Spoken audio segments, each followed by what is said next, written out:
Okay, okay. Welcome everyone. Welcome everyone. Okay, I see some of you are tuning in already. Yes. Can you please help me to say hi? If you can, say hi to Darren Tan. Today he's our invited speaker for Finity live stream. Thank you. Thank you, Miss Kachin. Welcome to. Welcome everyone. Welcome everyone. Yes. Okay. Yeah, so just to give you an idea, Finity has been running live stream for the past few days. So we have invited 𝐿𝐽 in the topic of rapid prototyping, teaching you how to use AI to build your retirement planner app. And then a few days ago, we also have 𝐿𝐽, subject matter expert in the Muslim market, to talk about far right law. So that was a very interesting session, personally, I feel, because we have a lot of the non-Muslim advisors who come in to ask questions. So it really shows that there is a lot of interest, especially in the advisory, that they want to serve their clients better. That's why they don't mind to find out more about the far right law and also the compliant tools that serve their Muslim clients better. So today, just help me to welcome Darren. Darren, hello. Can you hear me? Hello, hi everyone. Hi, Darren. Hi, Darren. Happy to see you here tonight. Yeah. Hi everyone. Thank you for coming in, and it's been a nice time in the night that we can do some learning together. Okay, so Finity has been very kind to help us organize this kind of outreach sessions. So I'm happy to be doing this today, and today is my part. So, Kara, do you think is when should I be starting the session? Let me know. Yeah, So so we we can are seeing actually. a lot of people tuning in already. We have 𝐿𝐽. Hi, 𝐿𝐽. Hi, Casey. Yeah, nice Hello to see you. everyone. Yeah. Yeah. So in case you wonder where my eyes are going, I'm actually having a second device to try to check in and see who's at the chat. So hi everyone. Yeah, yes, Casey, I see you as well. So some of you might have seen me in other of my social media accounts. So if you have seen me and follow me, thank you very much for following. And now, of course, today I am invited by Finity to do this sharing session, and I'm happy to be sharing some content, especially if you're a financial advisor, that'll be helpful for you. Okay. That's good. Yeah. That's good. So Darren, maybe you can help us to introduce about yourself so that the audience may know you better. And then when you are ready, the mic is yours. Okay. Maybe then what I'll do is this: I prepared something for the audience today to properly introduce myself. So why don't I now switch to the slide share mode? Kara, is it okay if I do that? Yep, you go ahead. Okay, let me just do that. And let me just go to the slide share mode.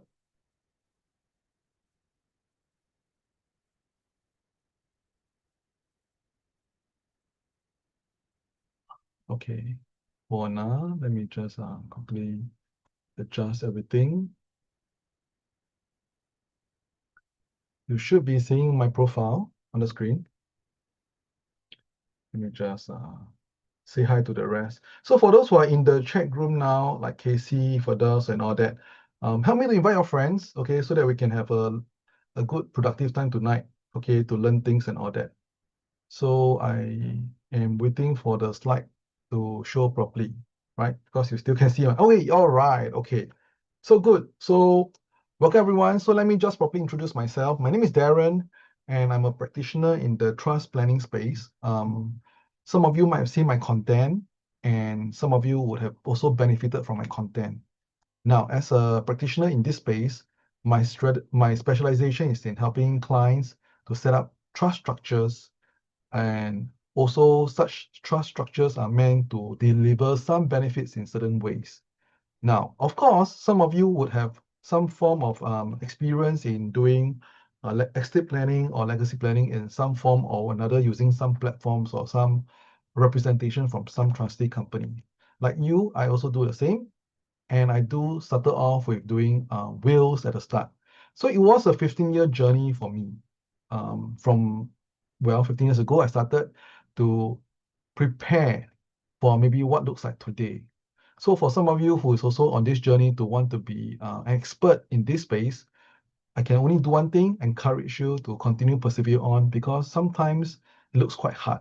But then again, if you have the passion to want to serve your customers right, then I believe you will really reach the end point in the desired outcome that you're looking for.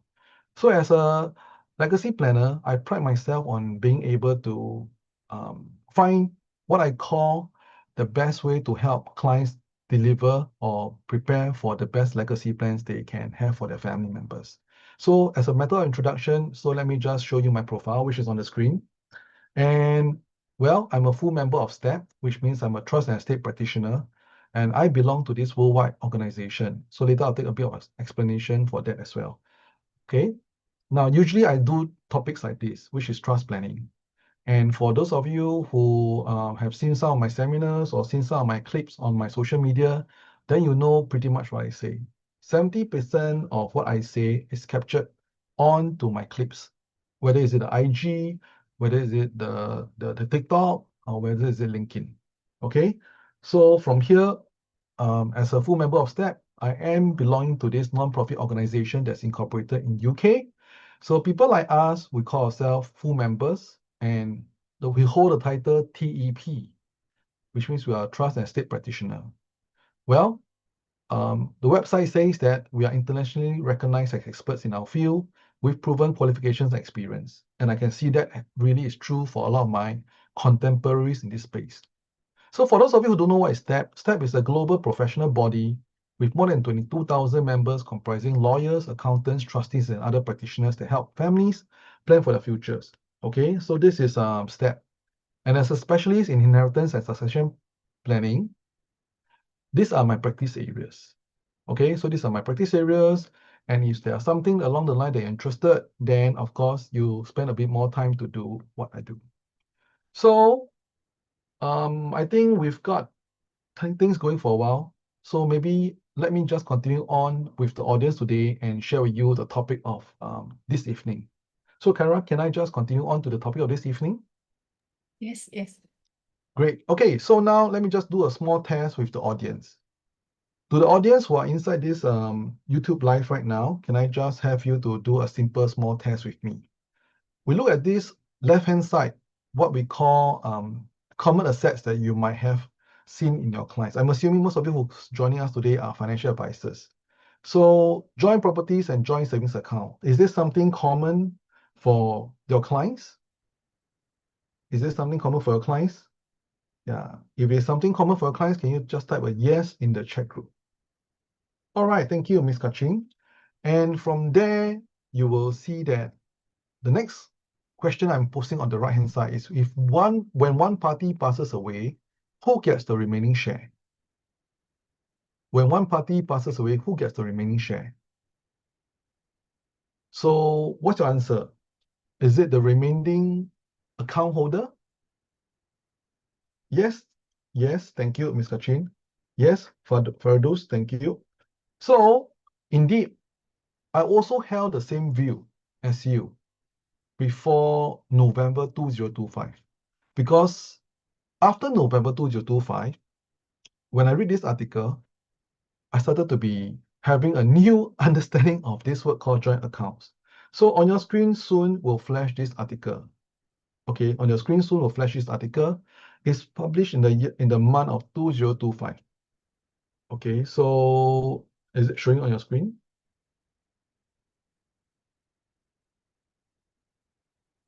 Okay, good. So this article says the headline, when relatives couldn't inherit 4 million in their joint bank accounts with the family patriarch, November 16, 2025. Okay, so what does this article really say? Now in life, when it comes to legacy planning, I like to find out all the different case studies that I can find so that when I plan for my next client, we learn from other people's experience and we do not in the end make the same mistake as others. So if you are the same as me, then you will find that the covering of all these case studies in my seminars and my courses becomes very much more useful to you as a financial advisor. So in this case, I would like to share with you this article, and perhaps it can then help you to become able to use this in your next presentation with your client to show this certain principle. So going back to this article, it goes on to say about the summary. A woman and her daughter failed to claim 4 million in joint accounts. as the will stipulated equal distribution among all four of the patriarch's children. So suddenly you are shocked because we're talking about joint accounts here. And yet you hear of the summary judgment that the woman and the daughter failed to claim 4 million. And it went on to describe that these monies in the joint accounts are subsequently onwards distributed equally among all four of the patriarch's children. So for this statement alone, it became a shocking thing to the people in my industry and my contemporaries when we realized that the joint accounts that we come to think of and come to know of didn't operate the way it was meant to be. So the court clarified that the survivorship clauses in bank documents are merely contractual arrangements and not proof of ultimate ownership, and that intentions really matter. Well, the wills are crucial for resolving disputes over joint assets, preventing assumptions of gifting without documented proof of the deceased's intention. So what does all this mean? So all this means to say that now if you have clients who have joint accounts, or if you yourself have joint accounts, it would be best to be very clear in your will to state the obvious. Now, what is the meaning of the obvious? If you meant for your joint account holder to inherit this joint account, then you simply should state so in the will that you have written. But if you do not intend for the account holder, surviving account holder to inherit, then you must also state this intention as well. Now let's go on to talk about the story. Since you heard about the summary, then let's go on to talk about the story. Well, the story goes on to say that this is describing the patriarch here, who is a very meticulous man. Okay, a meticulous man. So I don't know if this is showing on your screen. Okay, I don't know if this is showing on screen, so I'm just waiting for the refresh. If you are seeing this new slide on your screen, then yes, that you can see now. So this goes on to state about the story. The man was a very meticulous man, and that, you know, even writing in the will the name of the bank branches. How many of you have this awareness and even this level of detailedness, not only to write the bank account number, but to even write the bank account branches or even the bank branches? So for such a situation, the court judges are trying to interpret the person and the character and the way this person is doing things. All right, and they came to the conclusion. Singapore's highest court came to the conclusion that the patriarch had not intended to give his money to his joint account holders and that he has added their names for administrative purposes. And therefore, the Court of Appeal ruled that each of his 4 children would share the bank savings equally, which resulted in actually a division such that each of them will get 1 million. Now, here's where I ask you to consider. Sometimes when you hear your clients having joint account, you probably have no further thoughts about this. But in future, when I do my work, I will therefore ask the client a few more questions. After I see this judgment and I hear how the court has decided on the outcome. Because every court case and its judgment will serve as the precedent for the next one. And that's where we refresh and we relearn what we learned. Since the court came to such a conclusion, the court also took the opportunity to correct a very much long-held misconception that joint account owners had automatic rights of survivorship to inherit monies in such accounts when the other joint account died. So for this, can I just ask, how many of you are equally shocked as me when you see this article? If you're equally shocked as me, can you please write the word shock in the chat so I know that we are aligned and we are moving on together? How many of you feel that you are also equally shocked to realize that the joint account holders may not necessarily inherit the remaining amounts in the joint account? So for this is where I ask you to now start to use this opportunity to do some education for your clients. Okay? Yeah. So of course, we have Winterville that asks, is it because there's dispute in this case? if the remaining children didn't dispute, will the bank release such funds to the survivor of the joint accounts? Well, in my interpretation and in my personal opinion, if there's no such dispute, yes, I would believe the bank would then therefore take the position that they will release the funds to the survivor of the joint account. Yeah. Oh, thank you very much. I see more audience in the chat right now. So it's equally shocking to me as well and to you if this is the first time you are hearing this. Okay? So it's really a shock. So actually, in such instances, let's recover from the shock and then let's understand also how can we use this article and the judgment to help our future clients. Because we don't want more people to be shocked right now. We don't want more people to be shocked. Okay? So in life, I feel we should learn from other people's experience and we should learn from the court cases and its judgment so that we become smarter and we use the most latest rulings and its judgment to learn and to set our clients onto the right course of action. Okay, so thank you very much. Indeed, in the audience, there are many people who are shocked.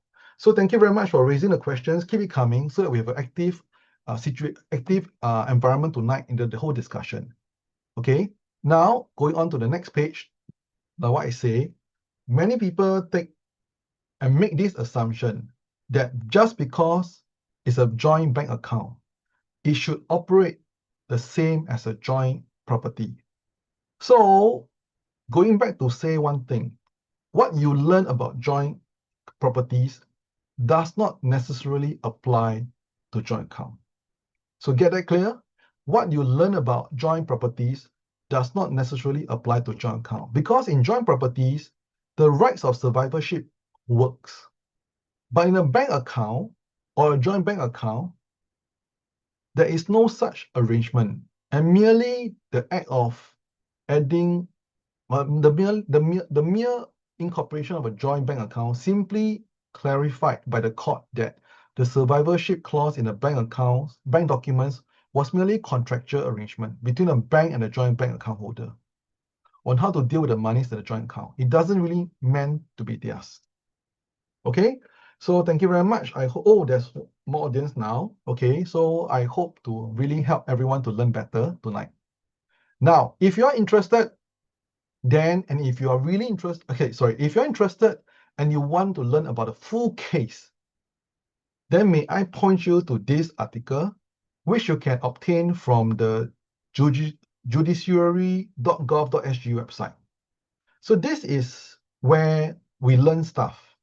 As a practitioner in this space, I browse through legal judgments quite often.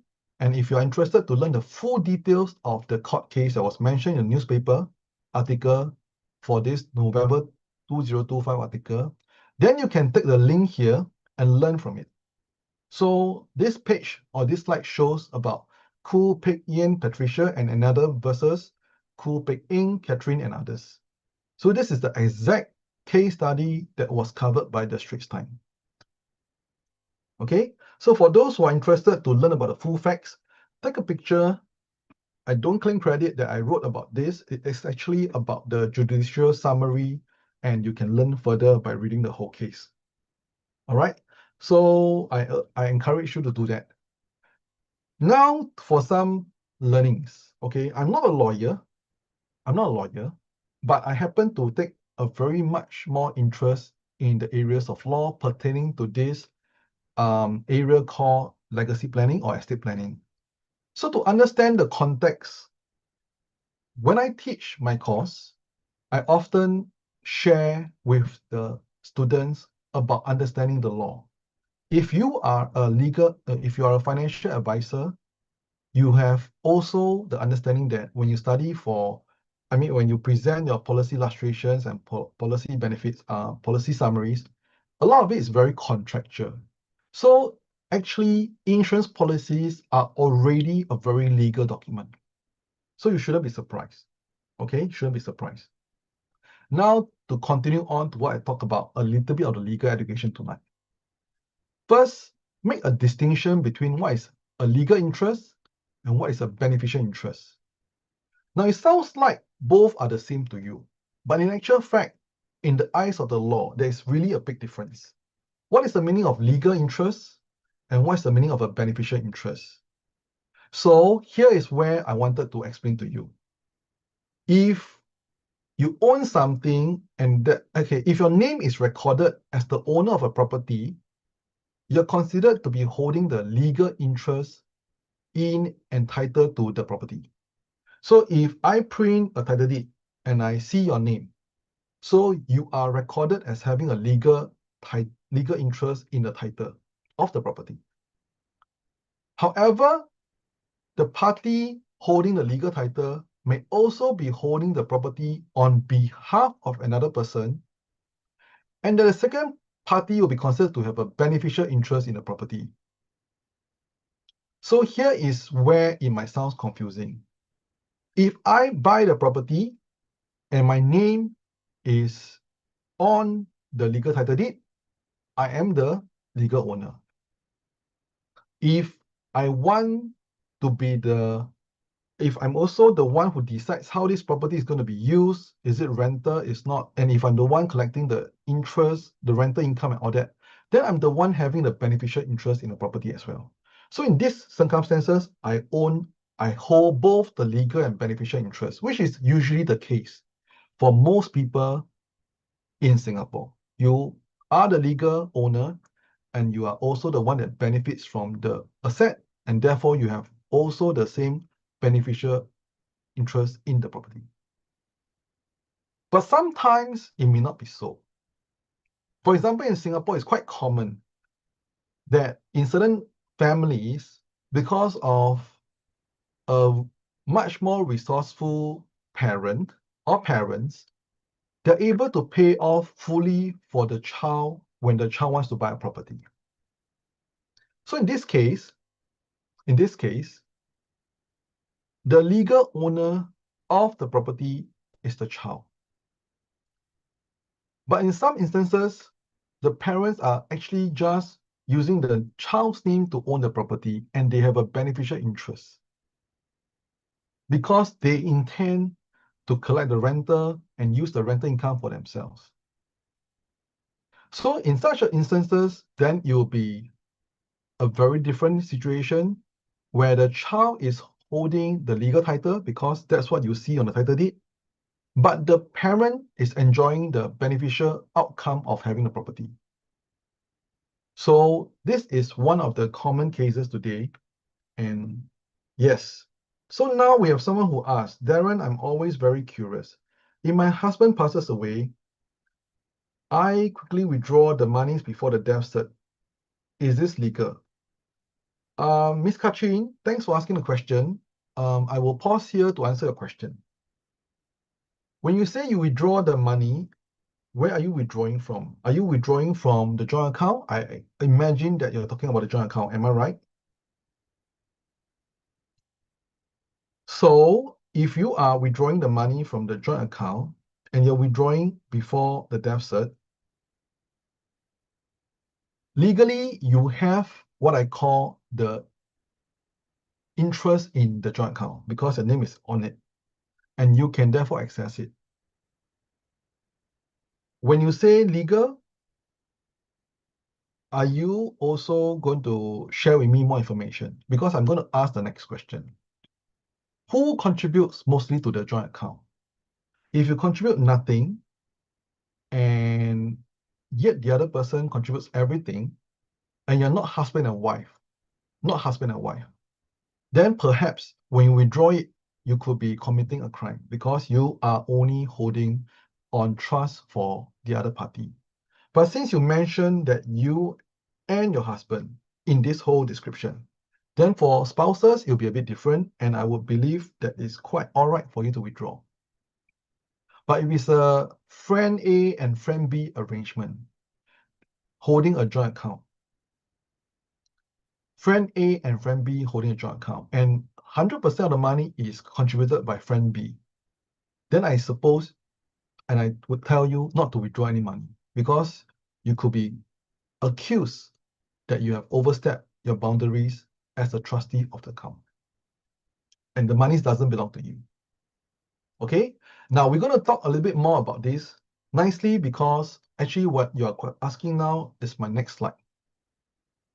Okay. What if my name is, okay, wait, I can't see this. Why my name is not on it? Okay, if your name is not on it, you cannot withdraw. That's for sure. If your name is not on it, Miss Katrin, if your name is not on it, you cannot withdraw the account. It is considered as a crime. Just like you by taking the ATM card of another person and knowing the PIN and making a withdrawal is a crime. And of course, let me just continue to say one more important thing. A disclaimer is very important. Whatever views I'm expressing is my own personal view. You may want to check with your legal advisors and all that. Okay? So I've seen my relatives do it before. They withdraw from the joint bank account before death cert issued. That's from another audience. So first, it's a joint account. Second, if it's a husband and wife, I think it's okay. But if it's not husband and wife, then I would not do that. Siblings with joint account. Okay, siblings with joint account, and I don't know whether if how's the contribution, because later on I'm going to have a slide to answer all these questions you're asking, so you have some clarity. Okay, so thank you very much for keeping the questions coming in, because I'm going to go on to the next part. What you want to do is to have an understanding of how to answer all these questions you're asking. So tonight you will have some answers, because I'm going to introduce you two concepts. So on the next page of your screen, you should be seeing this word called presumption of resulting trust. Presumption of resulting trust. Okay, great. It's on your screen. So in the world of legality, we have a few important legal concepts. The first legal concept you must learn tonight is called the presumption of resulting trust. It assumes that when someone transfers property, like paying for it, but putting the title in another person's name, without clear intent to give, the recipient holds it on trust for the transferor, reflecting no intention to give away beneficial ownership. So, going back to Casey, if the siblings have a joint account, okay, and one of the siblings put a lot of money inside, and the other sibling has not put any money inside, I would consider it most likely to be a presumption of resulting trust, because sibling A puts all the money inside, but it doesn't reflect that he has a clear intention to give it away to sibling B, and it's merely adding sibling B inside as some mere administrative convenience. Okay? As some mere administrative convenience. Now, of course, I give you further clarity in my last few slides, so you understand a bit more. So let's build the understanding along the way. So the first legal concept is this thing called the presumption of resulting trust, whereby it assumes that when someone transfers property, like paying for it, but putting the title in another name, without clear intention to give it to the person, then the recipient is holding on trust for the transferor when death occurs, holding on trust. Now, in Singapore, it typically appears in two situations under common law. And this could be familiar to you. I call all these arrangements informal arrangements. Informal arrangements. So I've already gone to the next slide, so it should appear on your screen soon. Appears mainly in Singapore under common law when one person provides the purchase price for property, but title is placed in another name. Or when property is voluntarily transferred without consideration. It means I give this property to you, but I don't need you to pay me money. So you must be thinking, why is it that you don't have to pay me money? Because in actual fact, I'm just borrowing your name. You're not buying from me. I'm not selling to you. So this is called a presumption of resulting trust. The next concept you must learn is this thing called the presumption of advancement. Because it is the exact opposite of the presumption of resulting trust. Okay, so on your slide, you should start to see soon. The presumption of advancement is exactly the opposite. It presumes a gift was intended.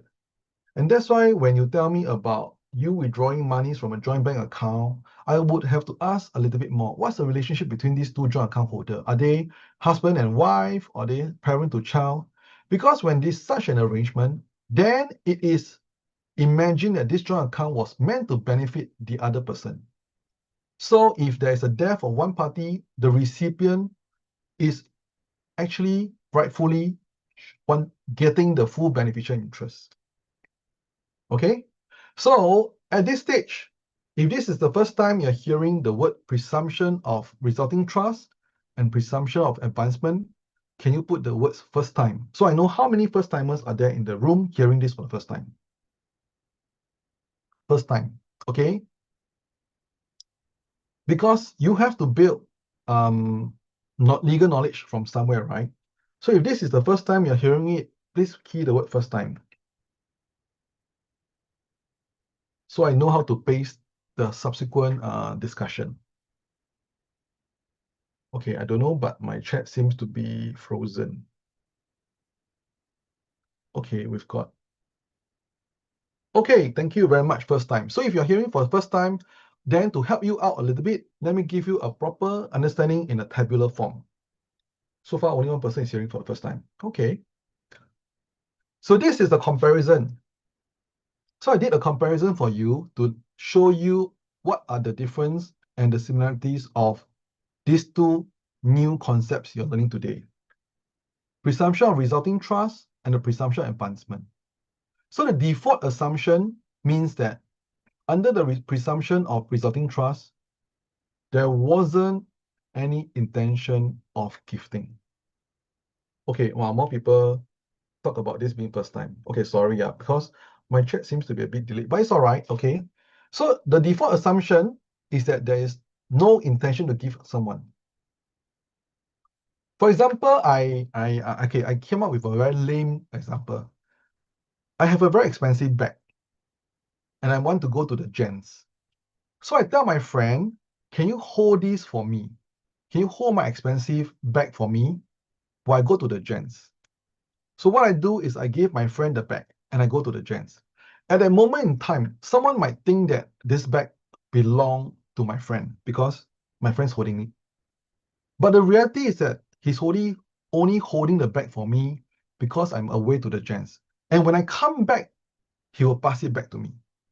So in this case, it's a presumption of resulting trust because my friend holding the bag is merely acting as a trustee for me while I'm not around. And is not actually going to be getting the bag as a gift from me. So there's no gift intended. Now, of course, in the next following assumption for presumption advancement, there was really going to be a gift. So the gift to recipient is an advancement intended. So this is where we start to understand the default assumption. Now the trigger is under the presumption advancement, usually we're talking about close relationship, husband and wife, parent and child. Because in such relationship, it is meant to understand that there was an idea of gifting. There was an idea of gifting. In the presumption of resulting trust, there is no gifting. So that's why there's no consideration. Consideration means money transfer. So relationship, usually, as you can see, one is applying generally, the other is really close, close relationship, familiar. Familiar is the word. Now the burden of proof is, if you are trying to prove that this is a resulting trust, is rebutted actually by showing there's an intent to give. And the presumption advancement, they're showing no gift.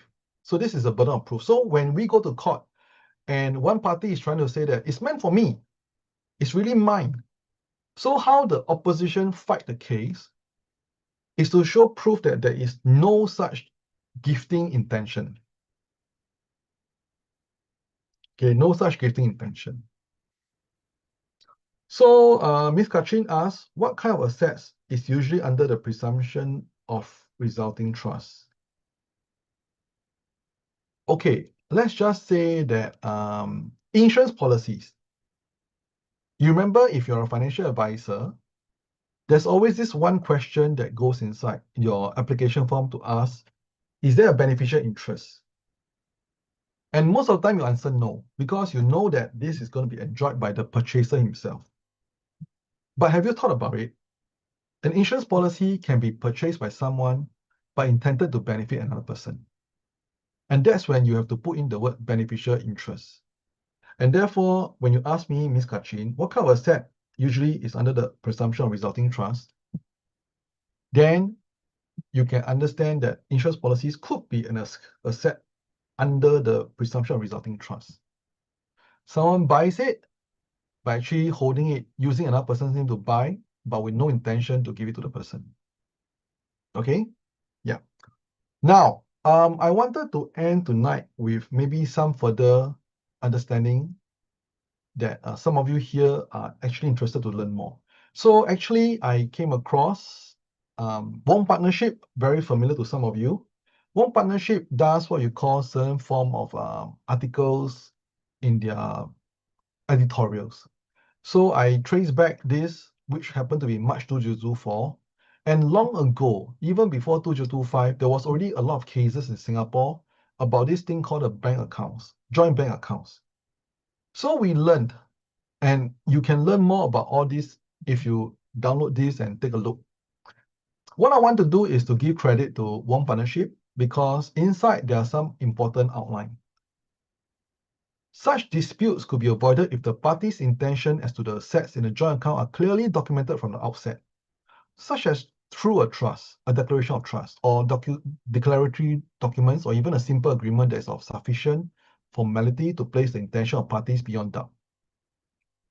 It is best that when the relationship between the two joint account holders are still good, parties apply their mind. Apply their mind means be quickly go and do something and be logical about it, to the beneficial ownership of the monies in the joint account and set out the understanding and all agreement on the same. So I go back to some of the questions that was asked. Ms. Casey asked about like siblings with joint account. So siblings with joint account, well, it is considered close, but if the siblings are married and all that, then maybe it's a different thing. So let's just say that you want to avoid dispute. And sibling A asks sibling B to put her name inside a joint account. And if I look at this paragraph that I just shown you, if I'm sibling A, I will now quickly tell sibling B, hey, sister, I am adding your name. I will write email to you. Sister, I'm adding your name for mere administrative convenience. Because I travel so often, what if one day I'm traveling out and I don't come back? I don't wish for the monies to be stuck because the money's inside. I wish to use it to take care of our mother. So I'm adding your name inside as an administrative convenience, hoping that if there's any situation that I may not come back, please take the money and use it to take care of mother. So if I write such an email, that means to say I have already documented from the onset, about how and where such account and the monies inside should be used. I would then ask, of course, after email, please reply acknowledged. Once I have such an arrangement, then it is very clear from onset that my sister, which is joint account B, joint account holder B, is merely holding on trust for me.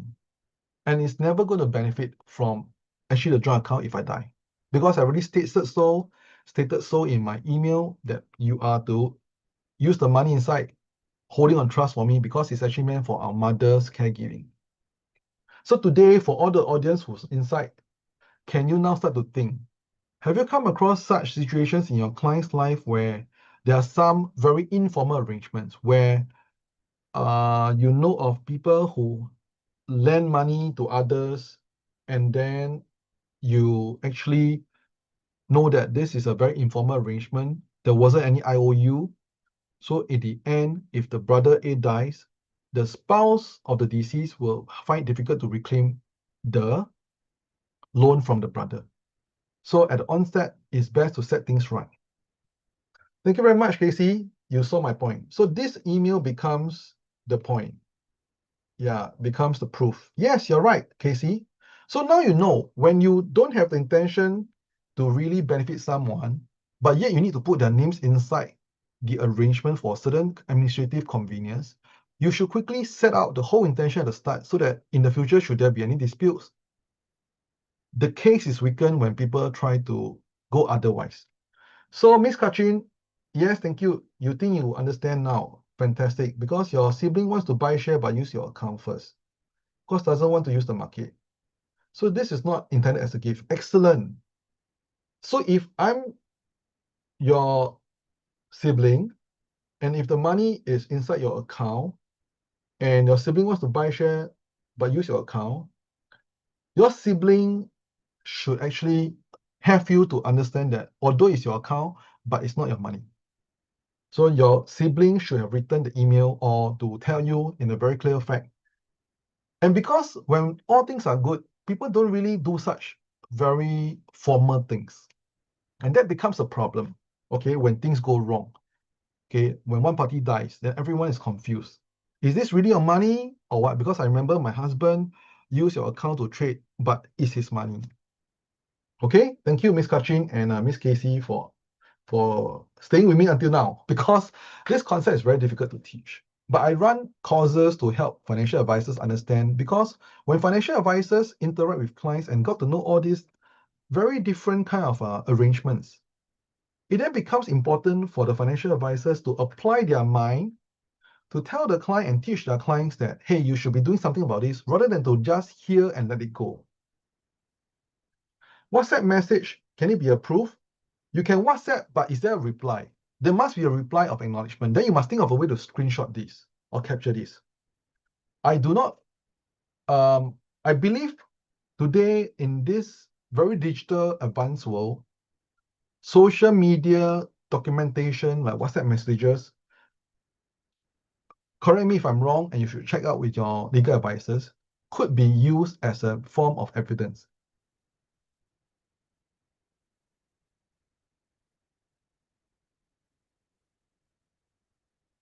Yeah, property is really a different entity now, because property has this ABSD, and a lot of people do things for, I guess, the wrong reasons.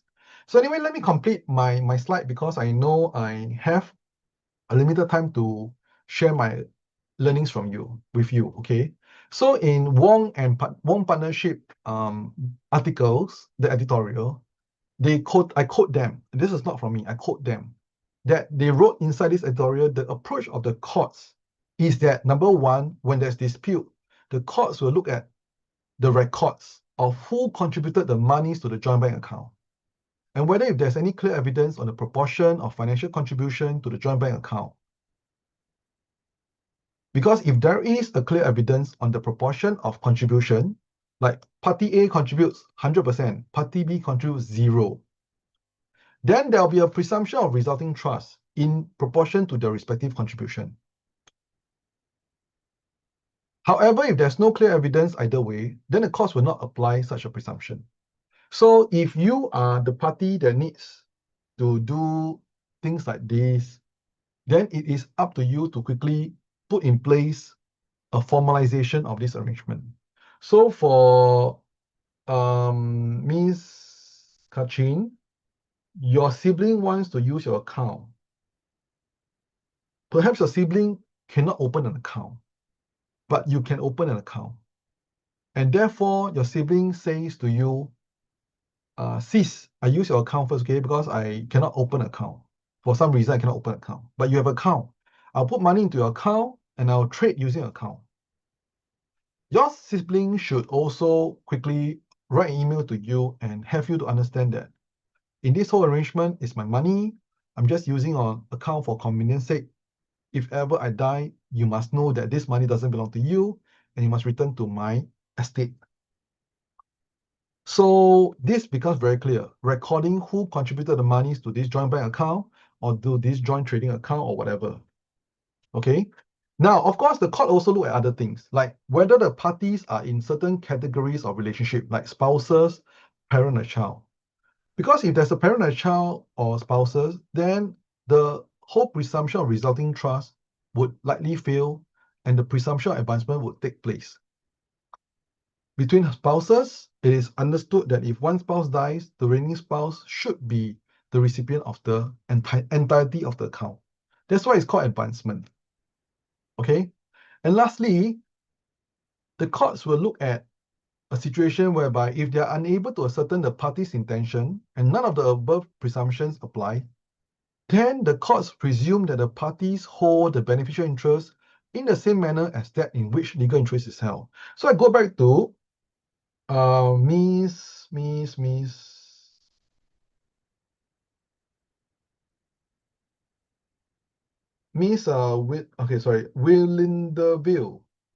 Because you asked me a question at the start, is it because there's dispute in the case? If the remaining children don't dispute, will the bank release the funds to the survivor of the joint account? So if there's no dispute, therefore, the understanding is that there is actually a beneficial interest in the same manner. So if there's no dispute, then everyone recognizes that the joint account really is for the surviving account holder. And then life goes on. So now, if there is an anticipated dispute over the monies in a joint bank account, or monies in a joint investment account, or monies in a whatever that's joint, then please seek legal advice immediately so that the necessary steps can be taken to protect one's interests. Okay? So I'm coming to the end, and for those of you who are in this chat group today and this live, thank you very much for your support, and thank you very much for coming in. I hope I've delivered some value to you. If there's value that you derive from tonight's session, can you please type the word value so that I know I've done something good tonight and you also benefited from this session tonight, which is meant to be a sharing session. So if you felt that you have learned something today, can you put the word value? V-A-L-U-E, value.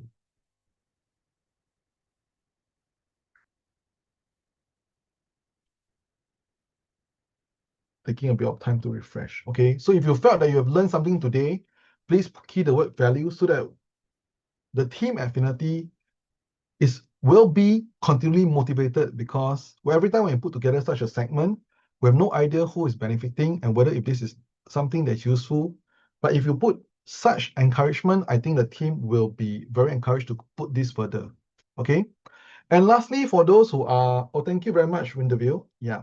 And lastly, for those who are financial advisors and if you wish to learn more, I conduct courses for Finity, and this is my IBF accredited course. So for those of you who are financial advisors and you're interested to learn more about leaving a lasting legacy, and then of course, let me do a little bit of Koyo, okay? So I'm here to promote my course. Okay, so if you think these are things that you want to be a little bit more expert in, I welcome you to sign up for my next coming course, which is on 1st of April and 7th of May. It's a one-day program, and if you're a financial advisor, you will get the most benefit because I will be teaching you on how to use legacy planning concepts to help clients build a good lasting legacy. And in the same process, in the same arrangement, and in the whole journey, add value because you have to check on the financing of their legacy. Leaving a lasting legacy is important to your clients. The question is sometimes they do not know how to do it, and sometimes they did not even plan for the resources and the funding to do it.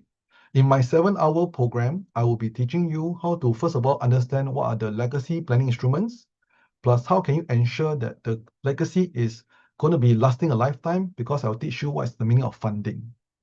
So for those of you who are interested, feel free to scan it, understand a bit more about the course, and if it's meant to be, I will see you at my program.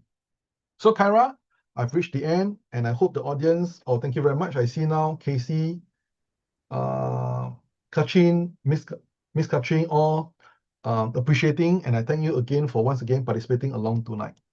So that's it. This is where I end off my segment. Thank you so much, Darren. Thank you so much for sharing tonight.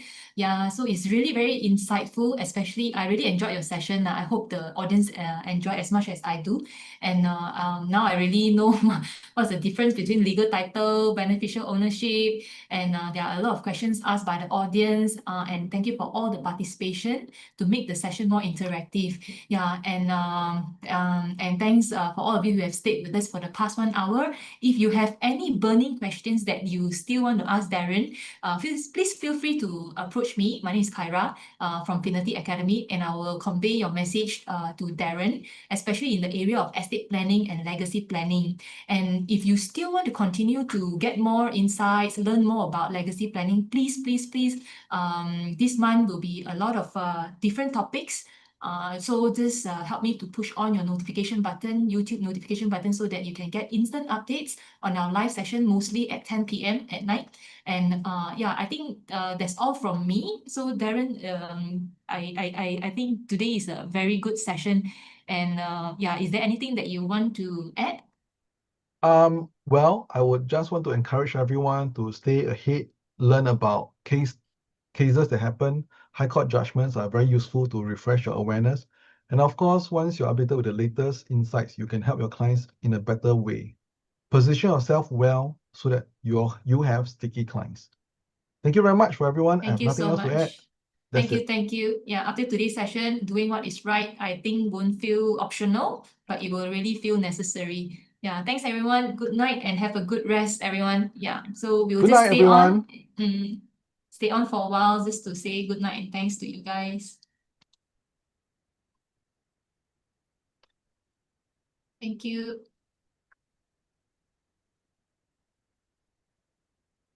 Okay. Thank you. Okay, thank you. Okay, I'm going to end this live stream. Thank you, everyone. Bye.